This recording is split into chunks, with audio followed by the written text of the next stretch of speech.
Are you trying to be Goku, Vegeta, or Piccolo? Let's make this happen.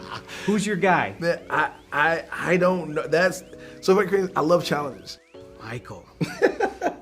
First of all, the shirt. There we go. Yay. That's for you. Yes, Tessa thought I wore it for her. She was wrong. I wore it for you. This is, of course, Goku from Dragon Ball Z. And I want to get into that in a second because I love this film.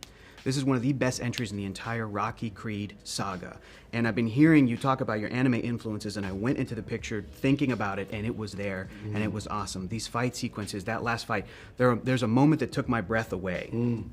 I mean, how excited were you to see the final product? Because it was from envisioning it to actually seeing it in the edit, the final product, it came through. Yeah, it was just jumping up out of my seat, you know what I'm saying? Just jumping around the editing room, like feeling like we pulled it off, you know, because it's really hard to adapt, you know, anime into live action. You know, it hasn't been done, you know, so like, you know, and True. So for me, finding the right balance, knowing I couldn't go fully this, right? You know, you can't parallax a certain type of way. So just being able to like find the right balance that made sense for the character and where they were in the story, it was the most satisfying. It was so satisfying. You're right. It came through because it was the emotional center of the film. It was Adonis and Dame, and you found a way to put it in there, and it was in there. So thanks, speaking of the larger franchise, I've also been hearing you talk about the future, talking about a potential Creed 4, but you've also said maybe television, maybe graphic novels, maybe video games. I mean, are you seeing this as something that could eventually match the 6 films in the Rocky series? Because Sly wasn't 59 until he made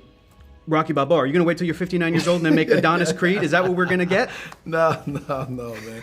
I think you know, you kind of hit it, man. We just have a rich IP, you know what I'm saying? And I think at 36, understanding what you could do with that, you know, and the options that I have, being a multi-hyphenate thing, you know, why limit yourself to one thing? You know, you can only make these films every 2.5 years or so, 3 years, just depending on scheduling and a bunch of other things that have to fall perfectly in place in order to make that happen. But to be able to give, you know, the people and the fans what, you know, the characters and the world that we've already established, you know, like why wait that long? So I'm interested in building out the Creedverse. Tessa could get a spin-off, like Jonathan could get a spin-off. These characters are so strong, they're so great. So you mentioned that like anime being adapted into live action hasn't really been done well. If the opportunity presented itself, Michael, would you want to direct Dragon Ball Z? Because I'm going to tell you this, after I saw Creed 3, your name shot to the top of the list of people I thought could pull it off. Truly. We were born the same year. We have we love the same, this is it's it. the same thing. It's the same we thing. Ate the same cereal. Would you do it? Would you want to direct and act in it? Are you trying to be Goku, Vegeta, or Piccolo? Let's make this happen. Who's your guy? Man, I don't know. That's so crazy. I love challenges. You know what I'm saying? And that would probably be the ultimate challenge. I don't know. I really don't know. It's almost like a catch-22. You know what I'm saying? Like, who's gonna be the first one to really like roll the dice and try to adapt that one in a real way? I don't know. That's a great question. I don't have the answers yet. I think you could do it, and between those 3 characters I mentioned too, Goku, Vegeta, or Piccolo, I feel like Vegeta's got to be a short king. No offense, you can't do it. You're too tall. So I'm like, I think you could make a great Goku or a great Piccolo. Honestly, you just got to have the right vision for it, man. It's like you got to check off so many boxes. Like, you know, so this movie, you know, you had to do it. You know, there's a lot of boxes to check and a lot of people to consider. You know what I'm saying? When you're doing a movie like this that feels intimate and character-based, but it's still broad and big enough, you know, to satisfy the commercial itch.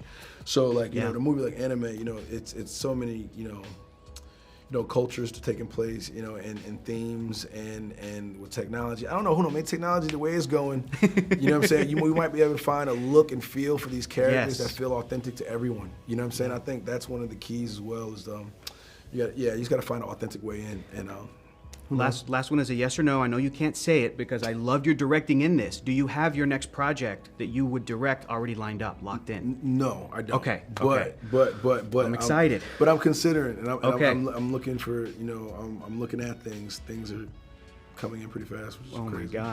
Oh my gosh. Well, I'm so excited. Thank you again, man. Congratulations on the movie. I love it. Thanks, bro. Thank you so much. Yeah. Thank you.